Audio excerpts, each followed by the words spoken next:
Find the angle between vectors.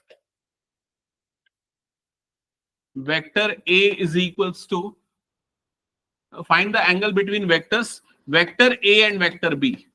Vector A and vector B with magnitudes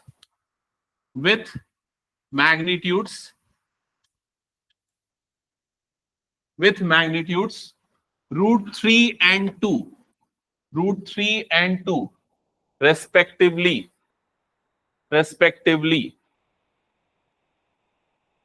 with magnitudes root 3 and 2 respectively, and A dot B is equals to root 6, and A dot B is equal to root 6. A dot B is equal to root 6. Note कर लिया सबने? चलो calculate करो angle between them.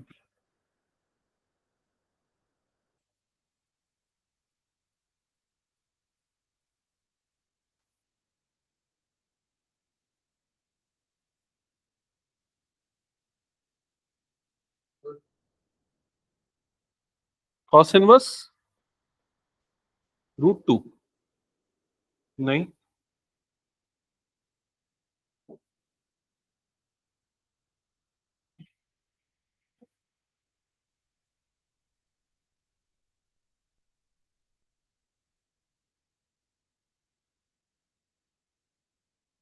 कितना आ रहा है? Okay चलो चेक करो. अभी हमने क्या पढ़ा था? ए डॉट बी का formula, a dot B is equal to magnitude of a into magnitude of B into cos theta. यही था फॉर्मूला. तो यहां से कॉस थीटा की वैल्यू क्या आ जाती है? ए dot b upon magnitude of a into magnitude of b. यही फॉर्मूला अप्लाई किया.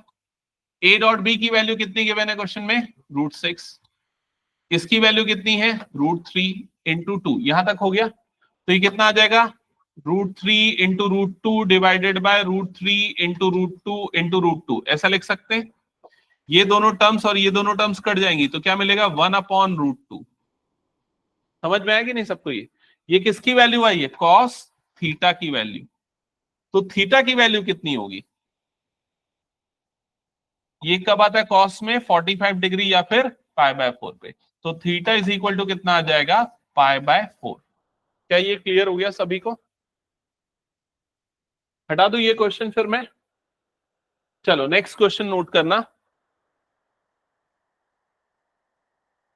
Find the angle between vectors. Vector A is equal to 2i minus 3j plus 4k. Vector B is equal to 4i minus 6j plus 8k. Find the angle between vectors this and this. भव्य, ये vector algebra में dot product आता है, scalar product नहीं आता. मैं एक बार short में brief करूं. बाकी बच्चे नोट डाउन कर लो तो, क्योंकि मैं रिकॉर्डिंग स्टार्ट भी नहीं कर पाया था उस समय जब मैं पढ़ाया था. मैं सीधा न्यूमेरिकल से कर पाया. ये नोट कर लिया सबने? बाकी लोग स्टार्ट करो इसको कैलकुलेट करना और तुम इधर पे सुन लेना ध्यान से. तो दो वेक्टर्स का जब मल्टीप्लिकेशन होता है तो ये दो तरह का हो सकता है. वेक्टर मल्टीप्लिकेशन, एक होता है स्केलर मल्टीप्लिकेशन, दूसरा होता है वेक्टर मल्टीप्लिकेशन.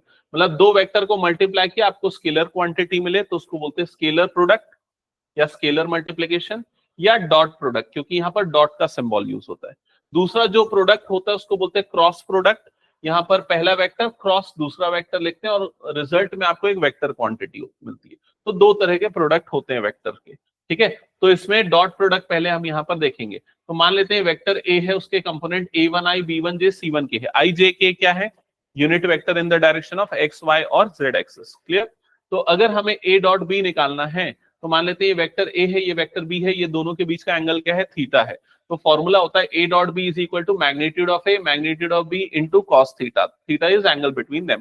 तो मेन फॉर्मूला तो ये हो गया. ठीक है, अब इसके कुछ स्पेशल केसेस हो गए. अगर मान लो थीटा की वैल्यू 0 डिग्री है तो थीटा 0 मतलब cos 0 कितना होता है? 1 होता है. तो उस केस में a डॉट b की वैल्यू क्या हो जाएगी? Magnitude of a into magnitude of b directly. ठीक है, अगर आई डॉट आई निकालना है तो आई मतलब होता है unit vector in the direction of x axis, तो इसका मतलब magnitude of I magnitude of a into cos zero, क्योंकि दोनों के बीच का डायरेक्शन सेम है 0 डिग्री। क्लियर हो गया ये चीज? तो यहाँ पर मैग्नीट्यूड ऑफ आई 1 हो जाएगा, मैग्नीट्यूड ऑफ आई 1 हो जाएगा, और ये आ जाएगा, ये भी 1 हो जाएगा। तो आई डॉट आई की वैल्यू 1 होगी, उसी तरीके से जे डॉट जे, के डॉट के, ये सारी वैल्यू क्या हो जाएगी? 1 हो जाएगी। क्लियर हो गया ये चीज? सिमिलर वे में मैं ये भी लिख सकता हूँ ए डॉट ए अगर निकाल रहे हैं तो मैग्नीट्यूड ऑफ ए का होल स्क्वायर हो जाएगा, because angle between them is 0। Second special case है, अगर मान लो दो वेक्टर के बीच में 90 डिग्री बन रहा है, इन दैट केस फॉर्मूला क्या हो जाएगा? Magnitude of A magnitude of b cos theta, theta की जगह पे कितना गया? 90, कॉस 90 की वैल्यू क्या हो जाती है? 0। तो अगर कोई दो वेक्टर एक दूसरे के परपेंडिकुलर है, दोनों के बीच में 90 डिग्री बन रहा है, तो उनका डॉट प्रोडक्ट क्या हो जाएगा? 0। क्लियर? सिमिलर वे में आई डॉट जे अगर निकालेंगे तो 0 का, बिकॉज आई जो है एक्स एक्सिस का डायरेक्शन है, जे जो है वाई एक्सिस का डायरेक्शन है, दोनों एक दूसरे के परपेंडिकुलर होते हैं एक्स और वाई एक्सिस, तो डॉट प्रोडक्ट 0 आएगा। जे डॉट के डॉट आई, ये पूरा क्या हो जाएगा? 0 हो जाएगा। अगर हमें कंपोनेंट्स गिवन है कोई दो वेक्टर के, जैसे ए और बी के कंपोनेंट गिवन है, A1i B1j C1 के, बी के ये वाले डॉट प्रोडक्ट निकालना है, तो सिंपल हम आई और आई वाले कंपोनेंट के कोफिशिएंट को मल्टीप्लाई करेंगे, बिकॉज आई डॉट आई ही 1 होता है, आई डॉट जे 0 हो जाएगा, आई डॉट के क्या हो जाएगा? 0 हो जाएगा। तो इसलिए आई और आई वाले कोफिशिएंट का प्रोडक्ट, जे और जे वाले कोफिशिएंट्स का प्रोडक्ट, और के वाले कंपोनेंट का कोफिशिएंट का प्रोडक्ट, इससे क्या मिल जाएगा? इन दोनों का डॉट प्रोडक्ट मिल जाएगा। क्लियर हो गया ये चीज? तो इसमें इंपॉर्टेंट फॉर्मूला ये जो आपको दिख रहा है, ये जरूर नोट कर लो, फिर हम इस न्यूमेरिकल को बनाते हैं।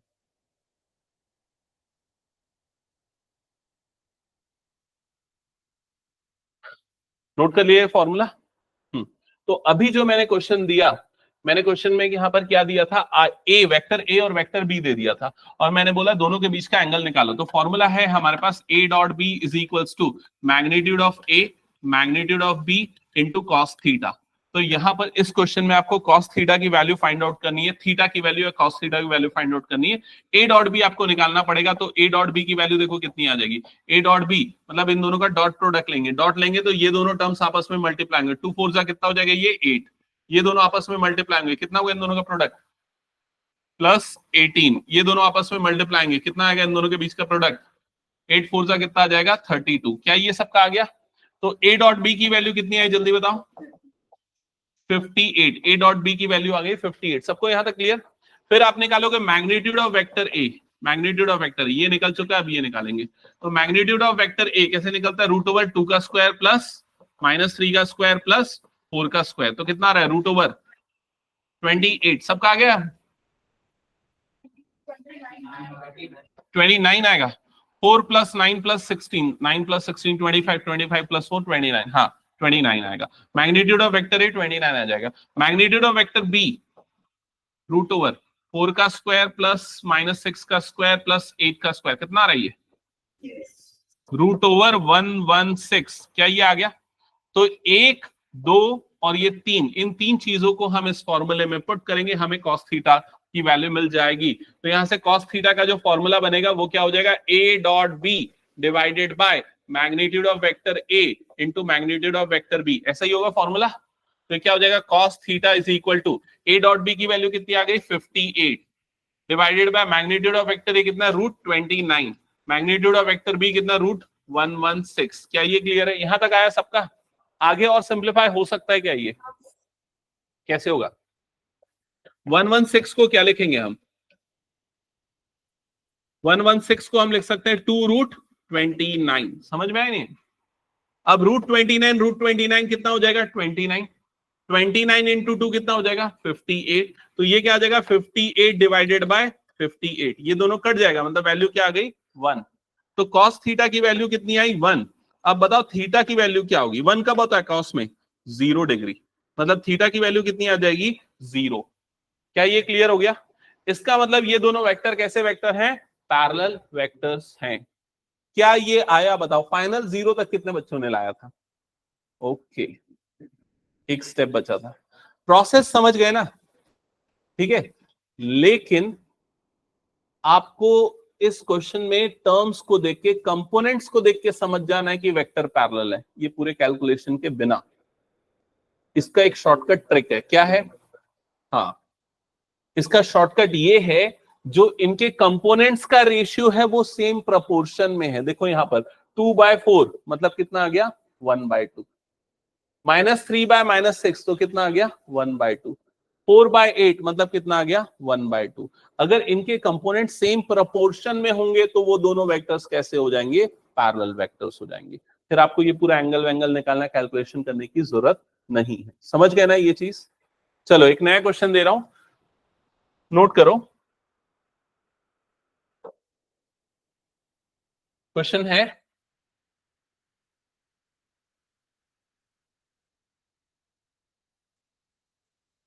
find the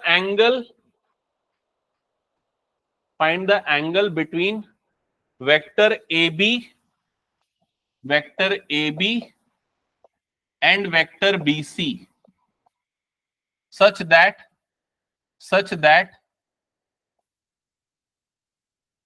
A के कोऑर्डिनेट्स हैं 1,2,7, B के कोऑर्डिनेट्स है 2,6,3 एंड C के कोऑर्डिनेट्स है 3,10, -1। Find the angle between vector AB and vector BC। तो सबसे पहले वेक्टर AB फॉर्म करना पड़ेगा। कैसे फॉर्म करते हैं, सबको आता है ना ये। हाँ,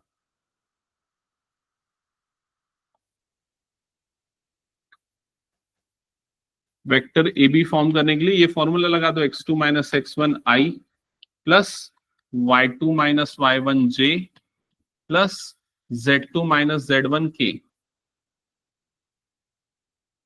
तो यहां पर ये आपका x2 x1 हो गया, ये y2 y1 हो गया, इस तरीके से z2 z1। तो वेक्टर AB क्या आ रहा है 2 - 1 1i प्लस 4j -4k। सबको क्लियर हो गया ना डायरेक्टली कैसे निकालना है वेक्टर AB।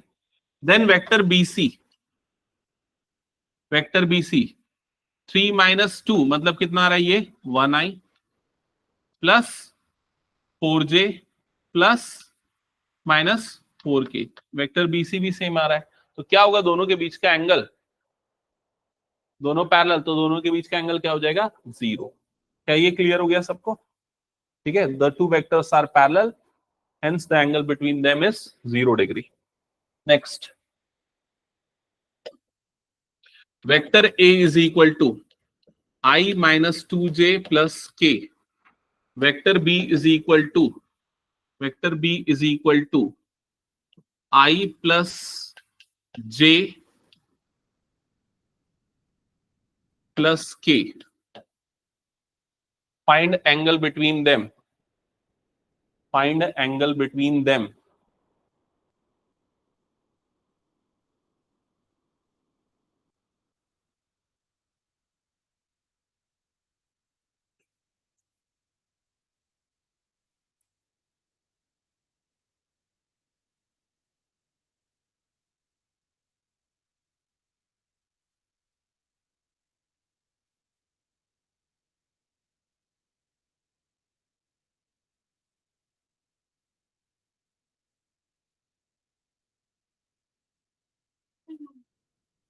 हम्म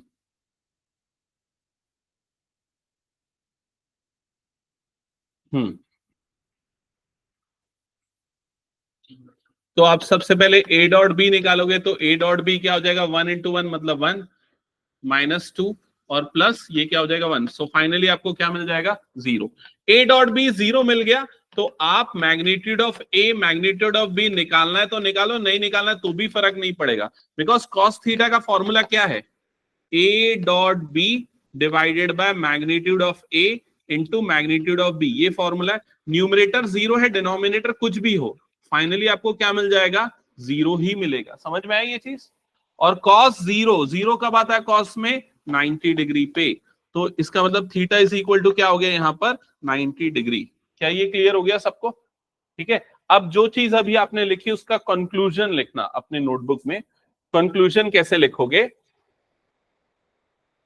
यहाँ पर जहां पर ये डॉट प्रोडक्ट के कंसेप्ट लिख रहे थे, चाहो तो वहीं पर लिख सकते हो, है ना, उसी जगह पे छोटा सा कंक्लूजन है। ठीक है, तो एंगल जब 0 आता है मतलब दोनों वेक्टर पैरेलल होते हैं, तो उस समय उनके कंपोनेंट सेम प्रोपोर्शन में होते हैं। मतलब A1/A2 is equal to B1/B2 is equal to C1/C2, जो अभी हमने थोड़ी देर पहले देखा था। याद है कि नहीं ये चीज? सेम प्रोपोर्शन में होंगे तो एंगल दोनों के बीच का 0 होगा और दोनों वेक्टर पैरेलल वेक्टर होंगे। ठीक है। और अगर कोई दो वेक्टर एक दूसरे के परपेंडिकुलर हैं तो उस केस में A डॉट बी की वैल्यू डायरेक्टली क्या आ जाएगी? 0। या इन शॉर्ट हम क्या बोल सकते हैं, A1/A2 plus B1/B2 plus C1/C2 की वैल्यू यहां पर क्या हो जाएगी? 0 होंगी, अगर कोई दो वेक्टर एक दूसरे के परपेंडिकुलर हैं तो। ठीक है।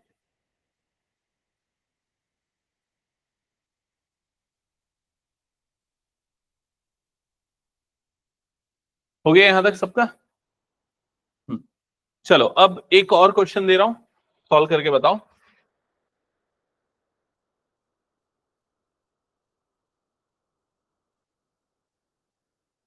if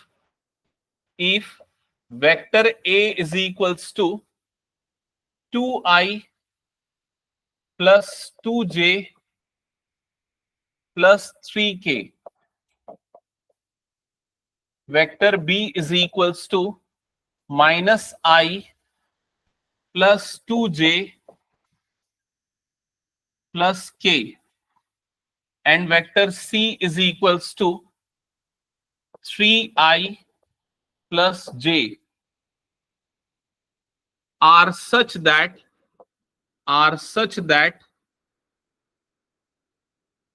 a plus lambda vector b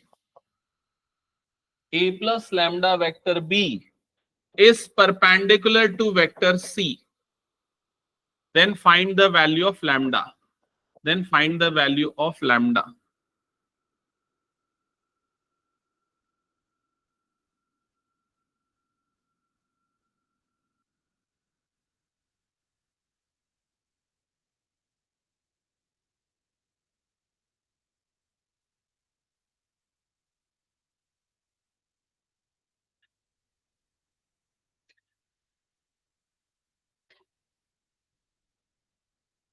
तो ये दोनों वेक्टर आपस में परपेंडिकुलर हैं, जिसमें हमें वेक्टर सी तो सीधे सीधे पता है लेकिन ये वेक्टर नहीं पता है, तो ये वेक्टर हमें निकालना पड़ेगा।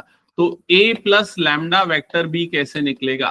तो उसके लिए हम a की जगह पे a के कंपोनेंट लिख देते हैं, जो है 2i 2j और 3k। तो यहाँ पर आ जाएगा 2i plus 2j plus 3k plus lambda, और यहाँ पर वेक्टर बी के कंपोनेंट आ जाएंगे, जो आ जाएगा माइनस आई प्लस 2j प्लस k। ठीक है। अब जब यहाँ ब्रैकेट खुलेगा तो क्या बन जाएगा? 2i plus 2j plus 3k, और दूसरे वाले में जब ब्रैकेट खुलेगा तो लैम्डा सारे टर्म से मल्टीप्लाई हो जाएगा। तो टर्म्स आपको क्या मिलेगा यहाँ पर? माइनस लैम्डा आई plus 2 lambda j plus lambda k cap. यहां तक क्लियर हो गया?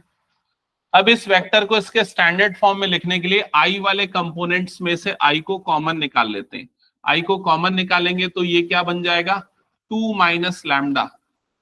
नेक्स्ट वाले में से जे को कॉमन निकाल लेते हैं, जे वाले कंपोनेंट्स में से। तो जे वाले कंपोनेंट्स को अगर कॉमन निकालेंगे तो यहां पर क्या बच जाएगा? 2 प्लस 2 लैम्डा। और थर्ड में के वाले कंपोनेंट्स में से के कैप को कॉमन निकाल लेंगे तो क्या बच जाएगा यहाँ पर? 3 प्लस लैम्डा। तो जाएगा 3 प्लस लैम्डा। ये आपको क्या मिल गया? Vector a plus lambda vector b. सबको समझ में आया ये वेक्टर कैसे बना है? सिंपली हमने यहाँ पर जो फाइंड करना था उसमें ए और बी की वैल्यू पुट कर दी, तो ए प्लस लैम्डा वेक्टर बी मिल गया। और वेक्टर सी आपको क्वेश्चन में गिवन है।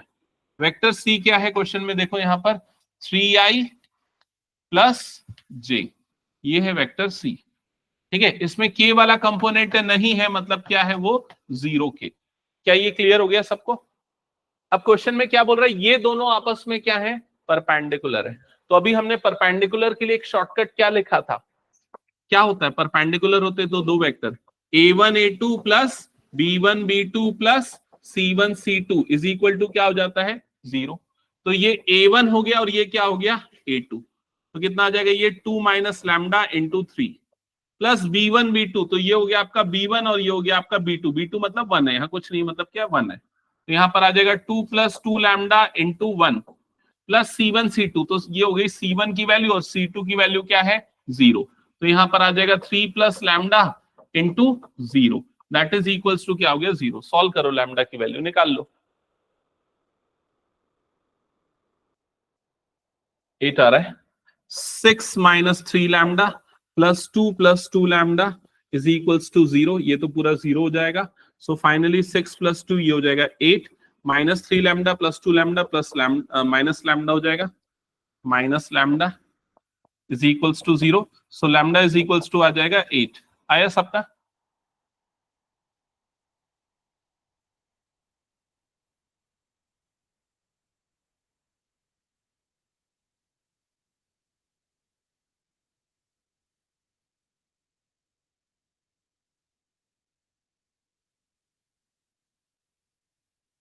चलो ये हटा दो, क्या हो गया तो सभी का।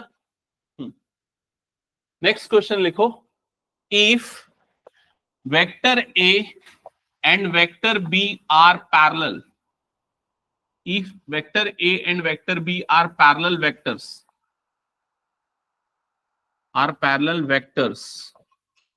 then find lambda. Vector A is equal to 2i minus 3j plus 4k. Vector B is equal to 4i minus lambda j plus 8k. दोनों वेक्टर पैरेलल है, लैम्डा की वैल्यू निकालनी है। तो पैरेलल की कंडीशन क्या होती है, याद है ना? A1 A2 B1 B2 C1 C2 same proportion में होंगे। तो A1 A2 मतलब 2/4 is equal to B1 B2 मतलब -3 by minus lambda is equal to C1/C2 मतलब क्या हो जाएगा 4/8। समझ में आया? जो क्लास 10th में लीनियर इक्वेशन पढ़ते थे, याद है ना? उसमें भी ये कंडीशन होती थी और कुछ नहीं। A1/A2 is equal to B1/B2 is equal to C1/C2। नहीं, ये किसके लिए? कोलीनियर लाइंस के लिए होती है। आकाश सर वहां ऑफिस में दे देना, सुरभि मैम। हाँ, तो कितना आएगा यहाँ पर? ये हो जाएगा 1/2 इज इक्वल टू क्या हो जाएगा 3/लैम्डा। तो लैम्डा की वैल्यू यहाँ पर कितनी आ जाएगी 6 क्रॉस मल्टीप्लाई करके।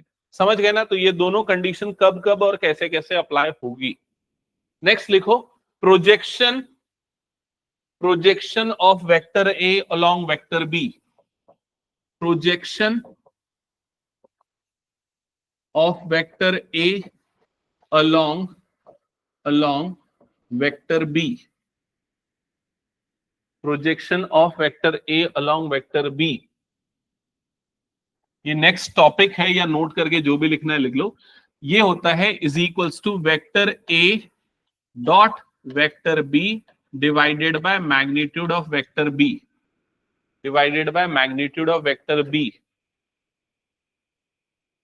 ठीक है, इसका मतलब क्या है, इसको मैं एकदम शॉर्ट में ब्रीफ करता हूं, जितना समझ में आए ठीक, नहीं तो बाद में धीरे धीरे क्लियर होगा। मान लेते हैं ये हमारे पास एक है वेक्टर बी, ठीक है, और मान लेते हैं ये हमारे पास है एक वेक्टर ए।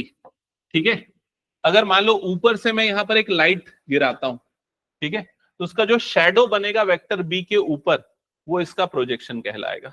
तो इसका शेडो कैसे बनेगा वेक्टर बी के ऊपर? ये इसका शेडो लगभग इस लाइन पे आएगा, ये उसका शेडो बन जाएगा।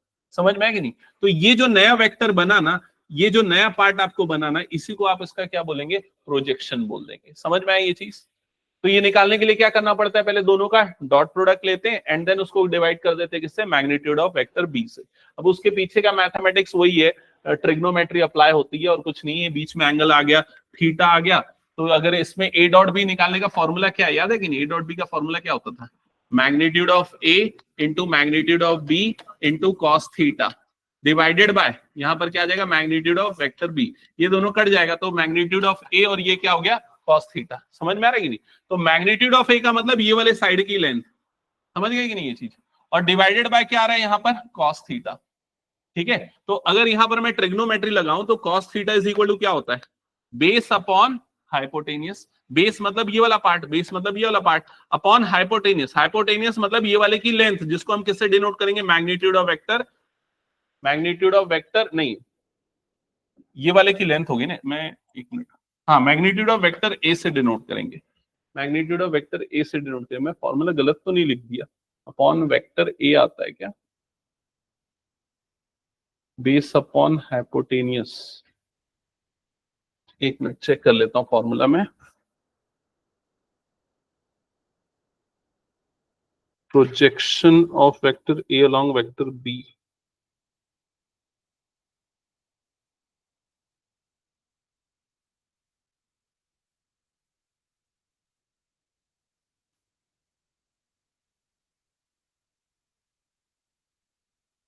फॉर्मूला तो सही लिखा हूं, डेरिवेशन में क्या गलती हो रही है, मैग्नीट्यूड ऑफ ए, अच्छा सही तो आ रहा है ना, सही तो आ रहा है, क्या गलती कर रहा है, ये इधर क्रॉस मल्टीप्लाई हो जाएगा तो बेस की वैल्यू क्या आ जाएगी, देखो यहाँ पर magnitude of a into cos theta, यही आ रहा है कि नहीं, देख लो यहाँ पर, है ना, देखो यही है ना, magnitude of a into cos theta, वो उसका प्रोजेक्शन है। जो मैं बोला वो समझ में आया या रिपीट करूं मैं दोबारा, रिपीट कर रहा हूं, सुनो यहाँ पर, ये मान लो वेक्टर ए हो गया, ये मान लो वेक्टर बी हो गया, हमें ए का प्रोजेक्शन निकालना है बी पे, तो प्रोजेक्शन क्या है, सिंपल सा मतलब, अगर मान लो आप ऊपर से इसके ऊपर एक लाइट डालोगे तो उसकी जो शेडो बनेगी वेक्टर ए की, किसके ऊपर बनेगी, वेक्टर बी के ऊपर, तो जो शेडो बनेगी वो ये इतने लेंथ की होगी, समझ में आएगी नहीं ये चीज, तो ये कैसे निकाला जाएगा, तो ये निकालने का सीधा सीधा फॉर्मूला यहाँ पर क्या है, ए dot B divided by magnitude of vector b. अब ए डॉट बी क्या होता है, ए डॉट बी होता है magnitude of A magnitude of b cos theta, ये फॉर्मूला है। यहाँ पर मैग्नीट्यूड ऑफ बी कट जाएगा और क्या बच जाएगा, magnitude of a into cos theta. अब यहाँ पर अगर देखोगे कॉस थीटा, तो कॉस थीटा क्या होता है, बेस अपॉन हाइपोटेनियस, बेस मतलब इसका प्रोजेक्शन है इनफैक्ट, अपॉन हाइपोटेनियस, हाइपोटेनियस मतलब इसकी लेंथ मतलब इसका मैग्नीट्यूड, इसको इधर क्रॉस मल्टीप्लाई कर लो, तो बेस मतलब इसका प्रोजेक्शन कितना आ जाएगा, magnitude of A cos theta, जो अभी हमारे पास यहाँ पर ये आया है। समझ गए ना ये चीज, ये विजुअली समझने के लिए है आप लोगों को बस, लेकिन आपको ये फॉर्मूला अप्लाई करना पड़ेगा ज्यादातर क्वेश्चंस में, ठीक है। अब अगर क्या होगा, दोनों ये एक वेक्टर बी ऐसा बन रहा है और वेक्टर ए ऐसा बन रहा है, तो जब हम इसका प्रोजेक्शन देखेंगे तो प्रोजेक्शन कैसा दिखेगा, ऊपर से अगर हम लाइट डालेंगे तो शेडो कहां पर बनेगा, शेडो बनेगा ही नहीं, एक पॉइंट बनेगा, समझ में आ रहा है कि नहीं ये चीज, तो उसका मैग्नीट्यूड क्या हो जाएगा, 0। तो अगर कोई दो वेक्टर परपेंडिकुलर होते तो उनका डॉट प्रोडक्ट क्या हो जाता है, 0। समझ में आएगी नहीं ये चीज, तो ये फिजिकल देखा जाए तो ये उसके पीछे का बैकग्राउंड है, कंसेप्ट है, ठीक है। अब एक क्वेश्चन दे रहा हूं, नोट करो, find the projection of vector A, find the projection of vector A is equals to 2i plus 3j plus 2k on vector b that is I plus 2j plus k. So find the projection of vector A on vector B. A का projection आपको B पे निकालना है, तो formula यही वाला use करेंगे, projection of vector A along vector B, ये फॉर्मूला यूज होगा। ये फॉर्मूला अप्लाई करने के लिए आपको सबसे पहले क्या निकालना पड़ेगा, A डॉट B निकालना पड़ेगा। क्या होगा इन दोनों का डॉट प्रोडक्ट,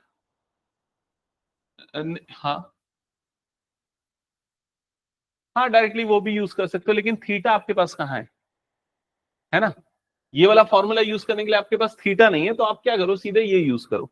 तो पहले ए डॉट बी सीधे इनको मल्टीप्लाई करके निकाल लो।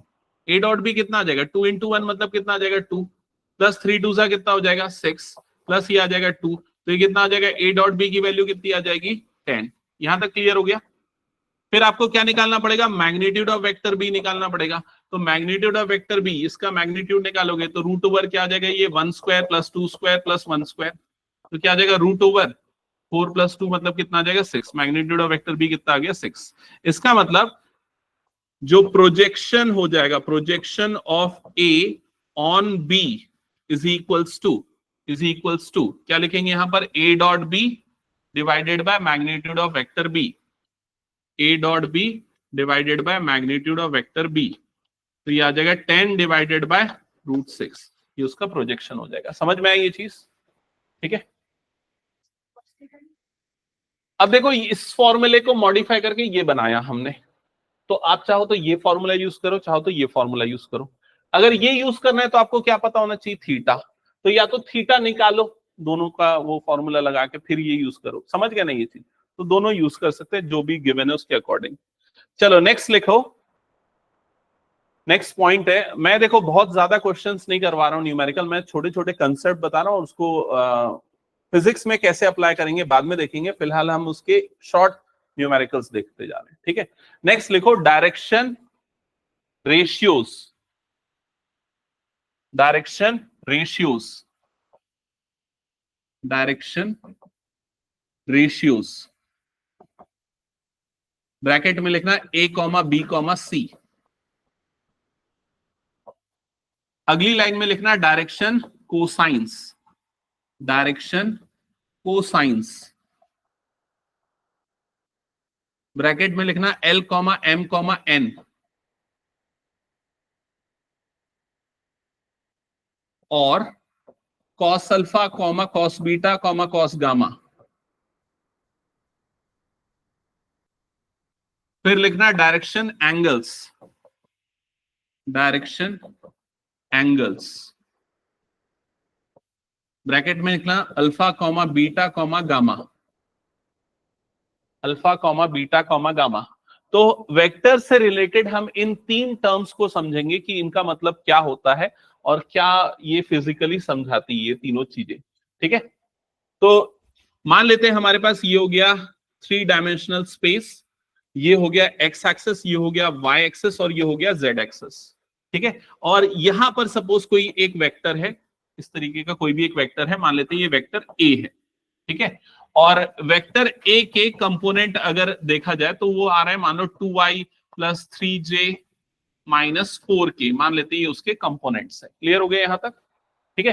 तो यहां पर जो आई जे और के कोफिशिएंट्स हैं उनको कहा जाता है डायरेक्शन रेशियोज और उनको डिनोट किया जाता है एबीसी से, ठीक है।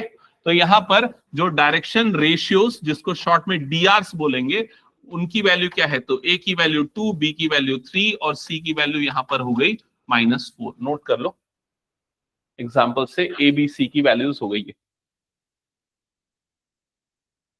Direction ratios.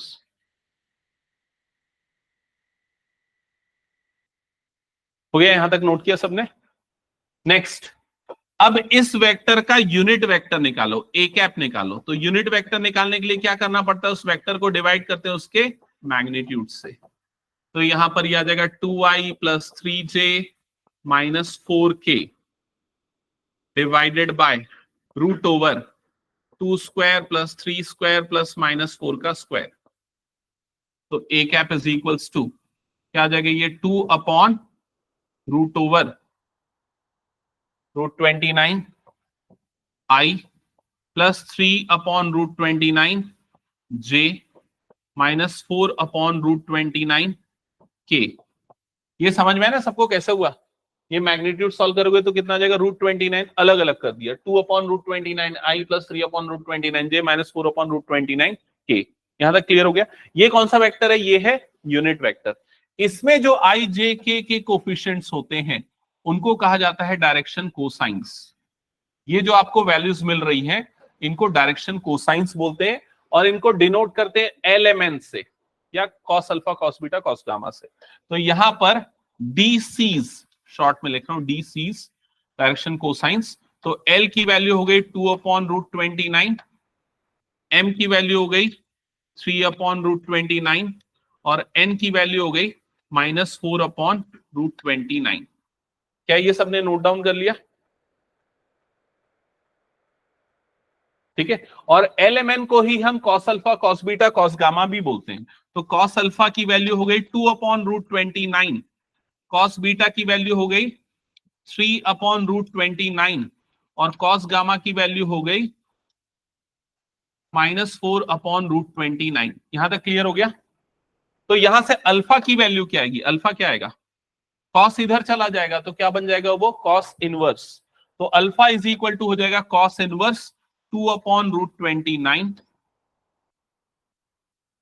बीटा की वैल्यू आ जाएगी कॉस इनवर्स 3 अपॉन √29 और गामा की वैल्यू आ जाएगी कॉस इनवर्स -4 अपॉन √29। यहां तक हो गया सभी का। और ये अल्फा बीटा गामा को हम क्या बोलते हैं, डायरेक्शन एंगल्स। तो ये जो वैल्यू मिली ये क्या हो गया, डायरेक्शन एंगल्स। क्या यहां तक क्लियर हो गया सभी को? ठीक है, तो अगर कोई भी वेक्टर आपको गिवन है तो उसके जो कंपोनेंट्स के कोफिशिएंट्स होंगे वो क्या हो जाएंगे, डायरेक्शन रेशियोज, जिसको हम किससे डिनोट करेंगे, एबीसी से। अगर उसका यूनिट वेक्टर निकालेंगे तो जो उसके कोफिशिएंट्स आएंगे उनको क्या बोलेंगे, डायरेक्शन कोसाइंस, जिसको हम किससे डिनोट करेंगे, एलएमएन से। और LMN cos alpha cos beta cos gamma होता है, अल्फा बीटा गामा जो निकलेगा उसको क्या बोलते हैं, डायरेक्शन एंगल्स। अब ये डायरेक्शन एंगल्स एक्चुअल में क्या होता है वो समझना। ये जो वेक्टर हमने स्टार्टिंग में बनाया, ये एक्स एक्सिस के साथ जो एंगल बनाएगा उस एंगल को बोलते हैं हम अल्फा। ये वाई एक्सिस के साथ जो एंगल बनाएगा उसको बोलते हैं बीटा। और ये जेड एक्सिस के साथ जो एंगल बनाएगा उसको क्या बोलते हैं, गामा। समझ में आया ये चीज? तो अगर आपको कोई भी वेक्टर दिया है और पूछता है कि बताओ ये एक्स वाई और जेड एक्सिस के साथ कितना कितना एंगल बना रहा है, तो आप कैसे निकालोगे, इस तरीके से निकालोगे। क्लियर हो गया ये चीज? देखो ये जो अल्फा बीटा गामा इनफैक्ट क्या है, वो जो वेक्टर होगा 3D स्पेस में कहीं पर भी, जैसे मान लो ये 3D स्पेस है ना, ओरिजिन उस कॉर्नर में कहीं आएगा, यहां पर कोई एक वेक्टर निकल रहा है ना, तो ये वेक्टर एक्स एक्सिस के साथ कुछ एंगल बना रहा है, वाई एक्सिस के साथ और जेड एक्सिस के साथ। 3D व्यू में देखा जाए तो ये एक्स एक्सिस के साथ बनने वाला ये वाई और जेड एक्सिस। तो वो एंगल अगर आपको निकालना है तो आपको क्या करना पड़ेगा, पहले डायरेक्शन रेशियोज, फिर डायरेक्शन कोसाइंस, और फिर ये निकालना पड़ेगा। क्लियर हो गया ये चीज?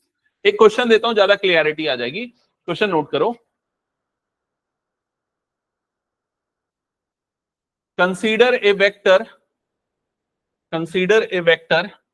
Vector A is equals to, vector A is equals to 2i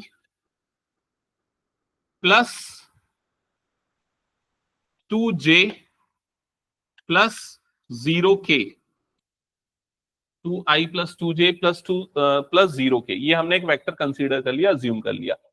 ठीक है, राइट इट्स डायरेक्शन रेशियोज, इसके डायरेक्शन रेशियोज क्या होंगे,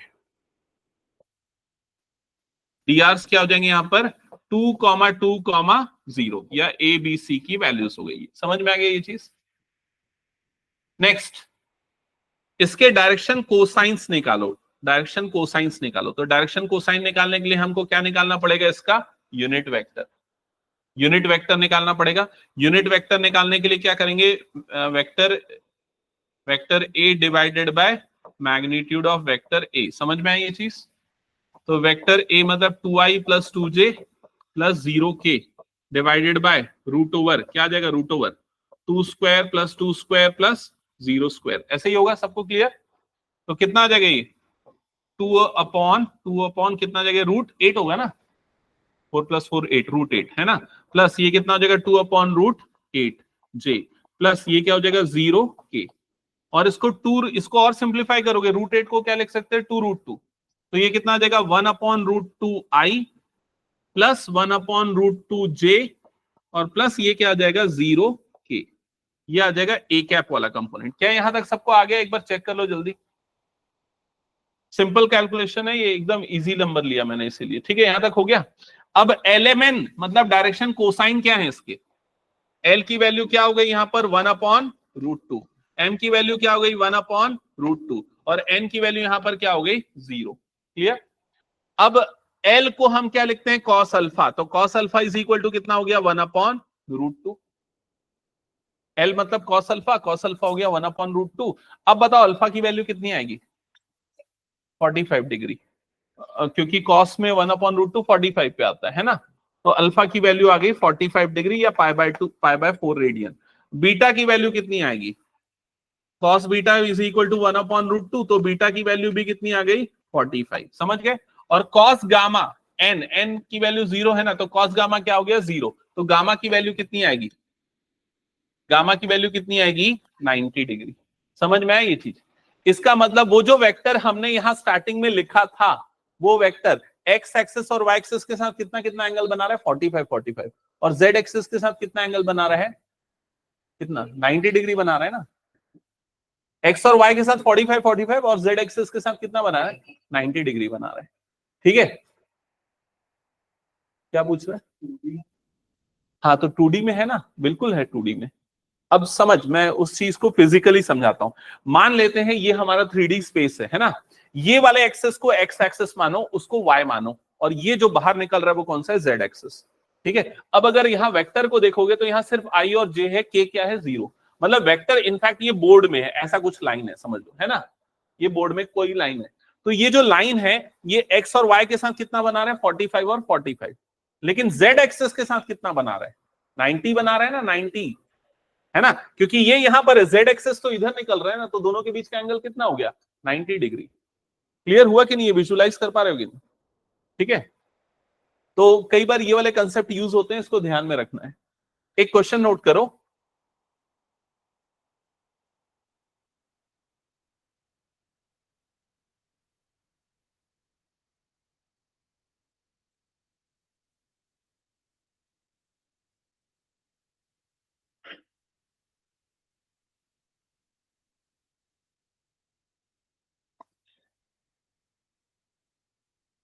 क्वेश्चन है vector A is equals to 1/7 2i plus 3j plus 6k, 2i plus 3j plus 6k। Note किया? Find find the angle between the vector and the coordinate axis. Find the angle between the vector and coordinate axis. Coordinate axis मतलब x axis, Y axis और Z axis के साथ और इस vector के बीच में बनने वाले एंगल को निकालना है।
हो गया?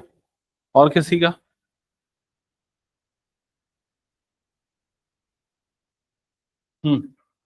आ गया?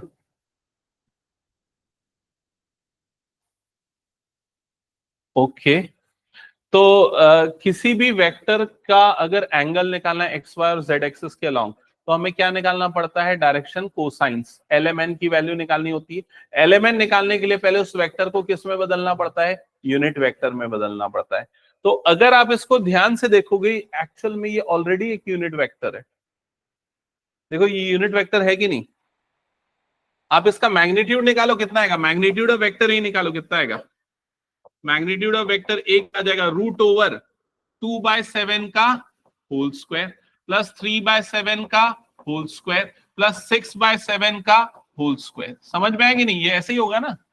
तो कितना आ जाएगा, √4/49 प्लस 9/49 प्लस 36/49, ऐसे ही होगा। तो क्या आ जाएगा, √49 डिवाइडेड बाय 49, तो ये कितना आ गया, 1। तो इनफैक्ट ये ऑलरेडी एक यूनिट वेक्टर ही गिवन था। तो यहां पर जो एलएमएन की वैल्यू है डायरेक्टली वो निकल जाएगी। एल की वैल्यू क्या आ जाएगी यहाँ पर, 2/7, और एल क्या होता है हमारा, कॉस अल्फा होता है, एक्स एक्सिस के साथ बनने वाला एंगल। तो कॉस अल्फा कितना हो गया यहाँ पर, 2/7। तो अल्फा की वैल्यू क्या आ जाएगी, कॉस इनवर्स 2/7। समझ में आएगी नहीं ये चीज?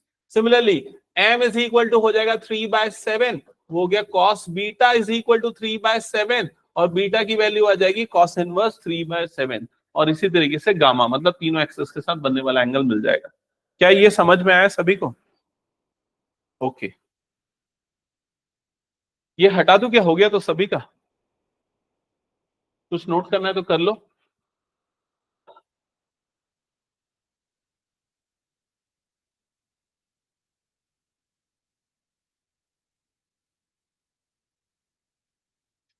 ओके, मैं इसको हटा रहा हूं फिर ना।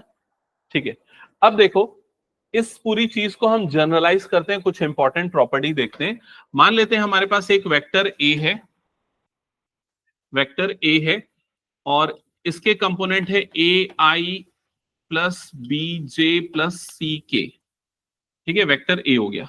यहाँ ए बी सी क्या है? उसके डायरेक्शन, एबीसी को क्या बोलते हैं? Direction ratios. अगर हम इसका यूनिट वेक्टर निकालते हैं, ए कैप निकालते हैं, ए कैप निकालते हैं, तो वो निकालने के लिए क्या करना पड़ेगा? उस वेक्टर को डिवाइड करना पड़ेगा। किससे डिवाइड करना पड़ेगा? उसके मैग्नीट्यूड से।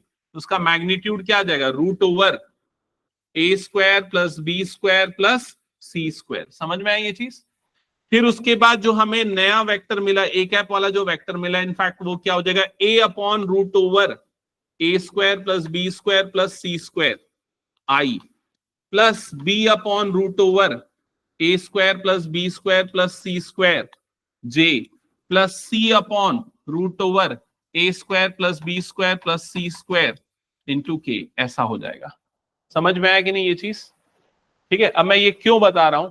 क्योंकि अगर मान लो आपको वेक्टर न देके सिर्फ डायरेक्शन रेशियो दे दे, अगर मान लो ऐसा क्वेश्चन आ जाए कि एक वेक्टर है, उसके डायरेक्शन रेशियो है 2 3 5, उसका एक्स एक्सिस के साथ, वाई एक्सिस के साथ, जेड एक्सिस के साथ बनने वाला एंगल निकालो, तो आप समझ जाओगे 2 3 5 मतलब ये किसकी वैल्यू हो गई?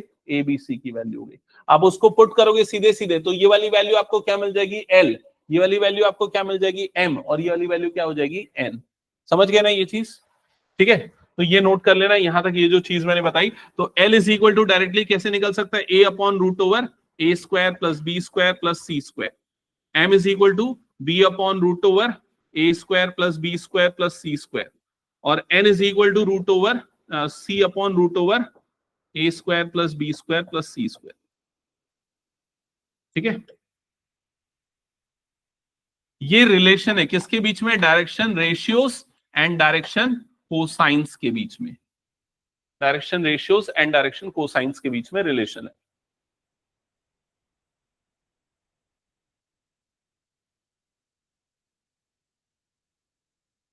नोट कर लिया सबने?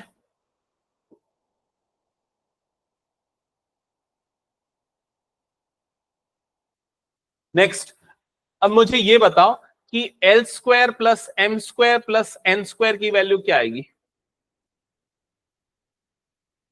L square plus M square plus N square की वैल्यू क्या आएगी? लिख के बताना कितनी आएगी, लिखो और बताओ फिर। एल की वैल्यू ये है, एम की वैल्यू ये है, एन की वैल्यू ये है। एल स्क्वायर क्या आएगा?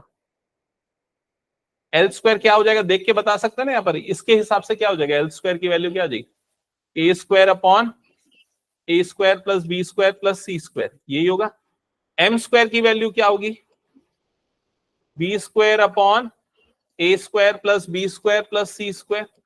और वैसे ही एन स्क्वायर की वैल्यू निकालोगे, फिर तीनों को ऐड करोगे तो क्या मिलेगा? क्या मिलेगा? 1। लिखो इसको, लिखो तब धीरे धीरे क्लियर होगा। एल स्क्वायर, एम स्क्वायर और एन स्क्वायर तीनों लिखो, फिर तीनों को ऐड करो। एन स्क्वायर की वैल्यू हो जाएगी C square divided by A square plus B square plus C square, ये हो जाएगा। फिर जब तीनों को ऐड करोगे तो तीनों का डिनोमिनेटर सेम है, numerator A square plus B square plus C square बनेगा, कट जाएगा तो वैल्यू क्या मिल जाएगी? 1। ठीक है,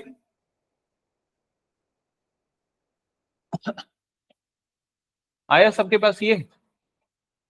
तो इससे एक और प्रॉपर्टी बन गई कि L square plus M square plus N square की वैल्यू कितनी होती है? 1।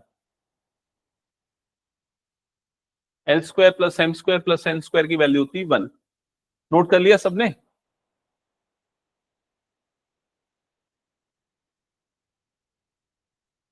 क्वेश्चन नोट करो।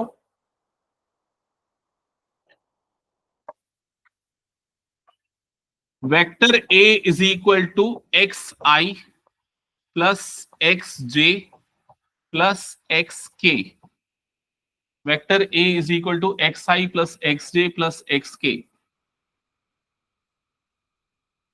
ठीक है, नोट किया सबने? Find the angle made by the vector with coordinate axis. तो ये वेक्टर कोऑर्डिनेट एक्सिस के साथ कितना एंगल बनाएगा वो निकालना है। Angle made by this vector with coordinate axis मतलब अल्फा बीटा गामा। कैसे निकाला?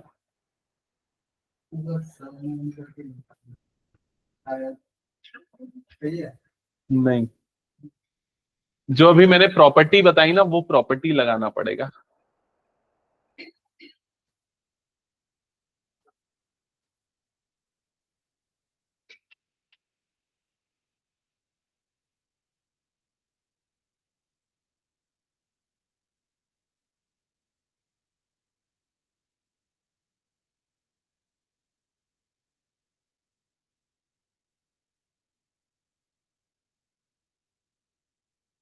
हाँ, कुछ डाउट है क्या?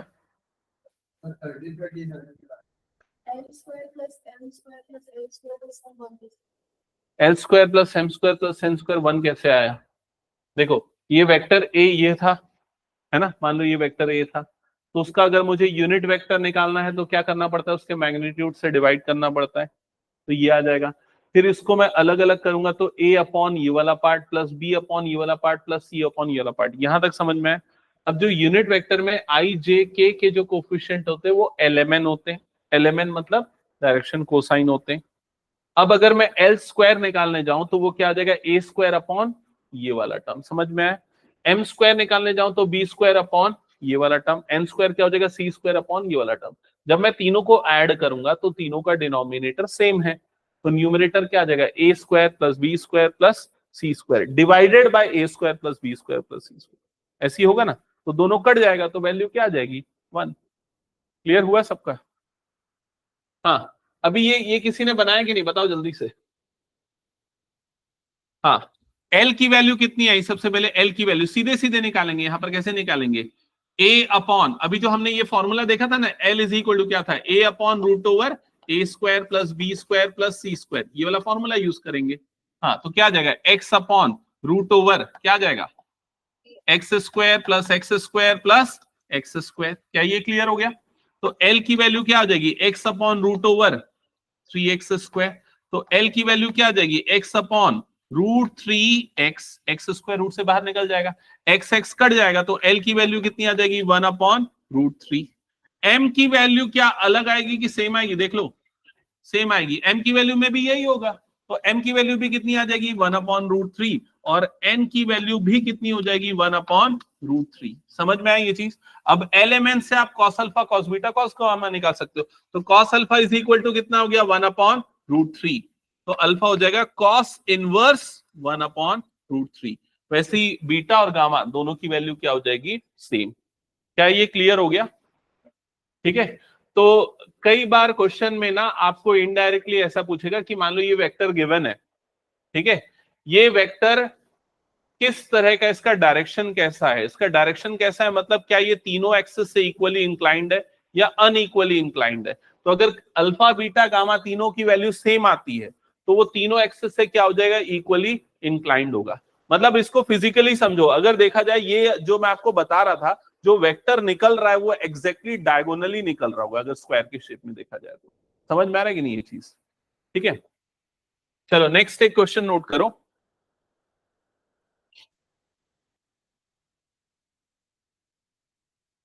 Find a vector of magnitude 5 units. Find a vector of magnitude 5 units parallel to resultant of vectors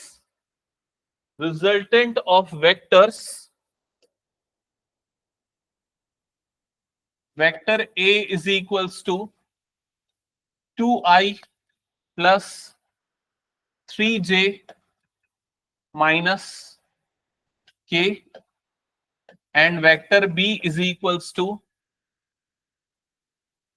I minus 2j plus k।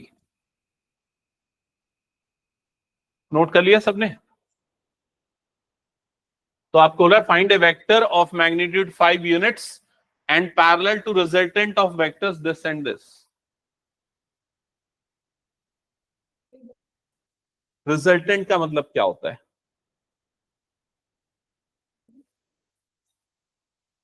दोनों का addition. Resultant का मतलब क्या होगा? दोनों का एडिशन। ठीक है।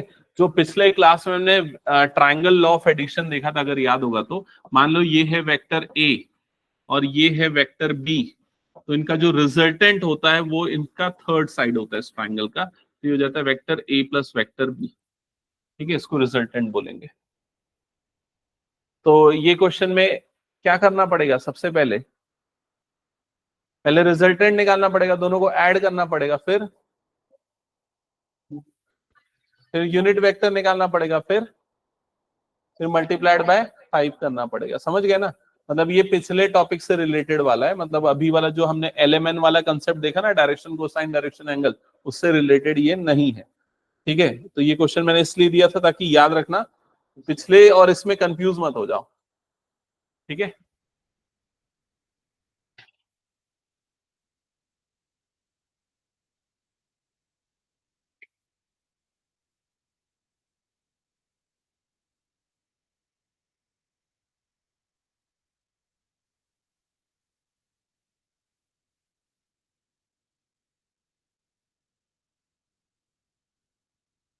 हो गया सबका? ये एक लास्ट क्वेश्चन दे रहा हूं फिर मैं।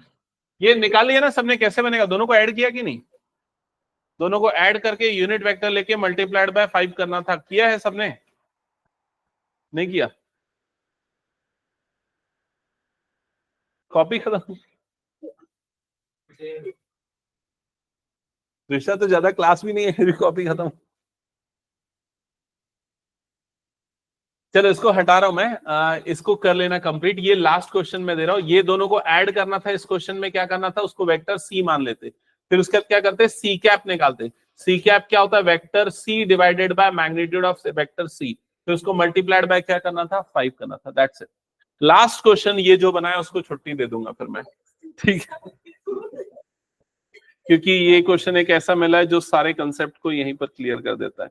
हाँ, the scalar product of vector, the scalar product of vector I plus j plus k, the scalar product of vector I plus j plus k with unit vector, with unit vector along the sum of vectors, along the sum of vectors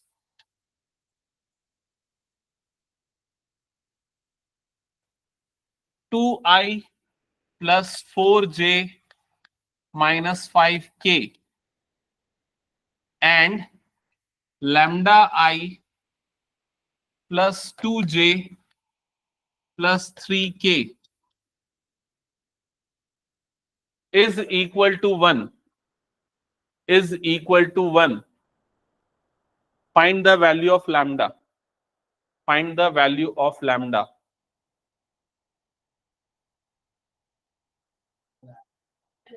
नहीं है समझ में?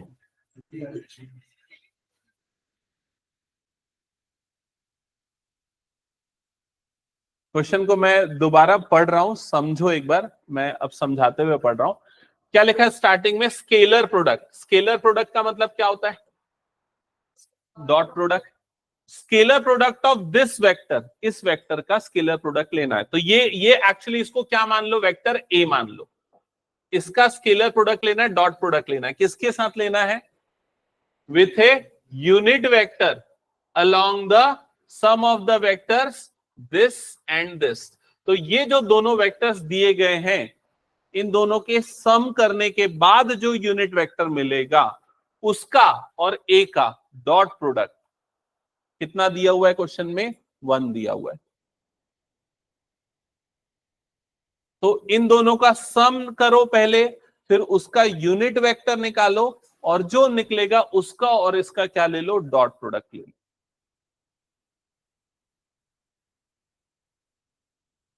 चलो जल्दी, pen pen रखना नहीं है नीचे, जल्दी से। वेक्टर बी जो है वो इन दोनों का सम होगा, इन दोनों का सम करो, क्या होगा दोनों का सम?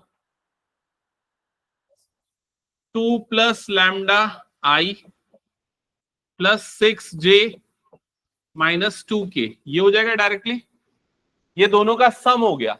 अब इन दोनों के सम के डायरेक्शन का क्या चाहिए आपको? यूनिट वेक्टर चाहिए। तो अब आप क्या निकालो? बी कैप निकालो, इसका यूनिट वेक्टर निकालो। तो यूनिट वेक्टर क्या हो जाएगा इसका? 2 plus lambda I plus 6j minus 2k divided by, क्या आएगा डिवाइडेड बाय में? Magnitude of vector b, magnitude of vector b क्या होगा? रूट ओवर क्या आएगा? 2 प्लस लैम्डा का whole square plus 6 square plus minus 2 का होल स्क्वायर। समझ में आई ये चीज? इसको थोड़ा सिंप्लीफाई कर लेते हैं, तो ये जगह 2 plus lambda I plus 6j minus 2k divided by root over. बताओ रूट ओवर के अंदर इसको सिंप्लीफाई करने के बाद क्या बनेगा?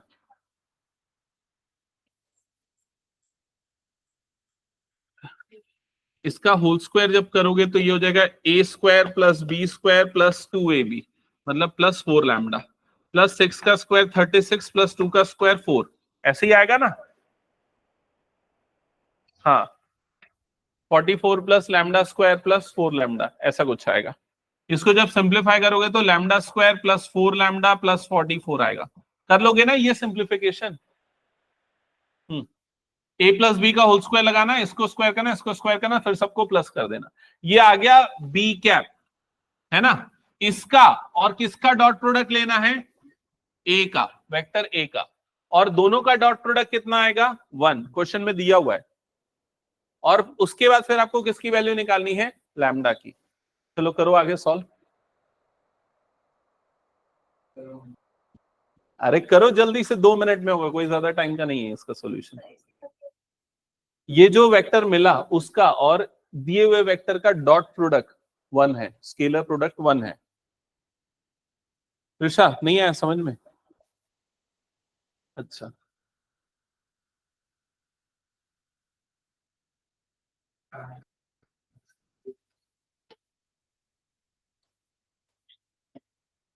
तो ये हो गया i plus j plus k dot product with this term 2 plus lambda I plus 6j minus 2k divided by root over lambda square plus 4 lambda plus 44 is equal to 1। सबने ऐसा किया कि नहीं? चेक कर लो पहले, है ना? ए डॉट दिस वेक्टर, दोनों का डॉट प्रोडक्ट स्केलर प्रोडक्ट कितना आ गया? 1। अब इसका स्केलर प्रोडक्ट क्या होगा? देखो यहां पर न्यूमरेटर में क्या होगा? ये वाला टर्म मल्टीप्लाई होगा 2 प्लस लैम्डा से, तो क्या बन जाएगा? ये 2 प्लस लैम्डा। जे और जे वाले कंपोनेंट मल्टीप्लाई होंगे तो क्या बन जाएगा? प्लस 6। के और के वाले कंपोनेंट मल्टीप्लाई होंगे तो क्या बन जाएगा? ये -2 divided by root over lambda square plus 4 lambda plus 44। Clear हो गया? दैट इज इक्वल्स टू कितना हो गया? 1। फिर इसको इधर क्रॉस मल्टीप्लाई कर दो, तो राइट साइड में क्या हो जाएगा? Root over lambda square plus 4 lambda plus 44, ये आ जाएगा। लेफ्ट साइड में क्या आ जाएगा? ये +2 और ये -2 कट जाएगा, और ये क्या आ जाएगा? Lambda plus 6। क्या ये आ गया सबका? Lambda plus 6 is equal to this. अब लैम्डा की वैल्यू निकालने के लिए क्या करना पड़ेगा? Squaring both the side. Squaring both the side करोगे तो ये हो जाएगा लैम्डा प्लस 6 का होल स्क्वायर, और इधर पे आ गया lambda square plus 4 lambda plus 44। अब यहाँ लैम्डा प्लस 6 का होल स्क्वायर लगाओ, ए प्लस बी का होल स्क्वायर लगाओ, तो क्या हो जाएगा? A square plus B square plus 2ab 2 into lambda into 6 is equal to lambda square plus 4 lambda plus 44। ठीक है, तो ये लैम्डा स्क्वायर कट जाएगा, हो जाएगा 36 plus 12 lambda is equal to 4 plus 4 lambda plus 44। कितना है? आएगा किसी का answer? 12 lambda minus 4 lambda is equal to 44 minus 36, तो ये हो जाएगा 8 lambda is equal to 44 minus 36 कितना हो जाएगा? 8। तो लैम्डा की वैल्यू कितनी आ जाएगी? 1। ठीक है, ठीक है। तो ये डॉट प्रोडक्ट मैंने बता दिया। क्रॉस प्रोडक्ट किसी के स्कूल में पढ़ाया गया? देखो कई कई स्कूल वाले क्या करते हैं, बेसिक मैथ्स पूरा पढ़ा देते हैं फिजिक्स वाले, लेकिन क्रॉस प्रोडक्ट इस यूनिट में अप्लाई तो नहीं होता है। और क्रॉस प्रोडक्ट पढ़ाने के लिए ना मेरे को फिर वो डिटर्मिनेंट वाला कंसेप्ट पढ़ाना पड़ेगा। किसी के स्कूल में नहीं पढ़ा है ना क्रॉस प्रोडक्ट? अच्छा, नहीं हुआ है चालू। तुम लोगों के में चालू हो गया है? तुम लोगों के में हो गया है? नहीं हुआ है, ठीक है। तो एक काम करते हैं, डॉट प्रोडक्ट तक अभी मैं रखता हूं वेक्टर का कंसेप्ट, और जो अभी तक मैंने बताया direction angle, direction cosine, direction ratios, ये सारे टर्म्स ध्यान में रखना। अब इनको हम यूज करेंगे फिजिक्स में। तो अभी तक ये मैथमेटिकल वाला पार्ट था, ये टूल था जिसको आप सीख रहे थे, इसीलिए मैं बहुत जल्दी में पढ़ा रहा था ये सारी चीजें, ठीक है। क्योंकि इसको एकदम डिटेल में हमें नहीं जानना है, हमें बस थोड़ा सा कंसेप्ट जानना है, इसका मीनिंग हमको समझ में आना चाहिए, ठीक है। और कई बार कई कुछ क्वेश्चन आ जाते हैं हालांकि इसके, ये वेक्टर के क्वेश्चन, वेक्टर के क्वेश्चन देखो मैं देखा जैसे जेडब्ल्यू में, नीट में वेक्टर के क्वेश्चन ऐसे वाले पूछे गए, जो मैं आज कराया ना उस टाइप के क्वेश्चन पूछे गए कि इक्वली इंक्लाइंड है कोई एंगल, कोई वेक्टर तीनों एक्सिस से, तो अल्फा बीटा गामा की वैल्यू क्या होगी, तो 1/√3 1/√3 1/√3, जो इस टाइप का आया था, ऐसे कुछ क्वेश्चन पूछे गए हैं, ठीक है, इस चैप्टर से। लेकिन एकदम ज्यादा टफ वाले क्वेश्चन नहीं, जितना मैं करा उतना मोर देन सफिशिएंट है फिलहाल के लिए, तो ठीक है। बाकी क्रॉस प्रोडक्ट बचा है, अगर किसी के स्कूल में अभी पढ़ाया जाता है तो बताना मुझे, नहीं तो फिर हम सीधा फिजिक्स स्टार्ट करेंगे अब इसके बाद वाले पार्ट में, ठीक है। Okay, bye bye.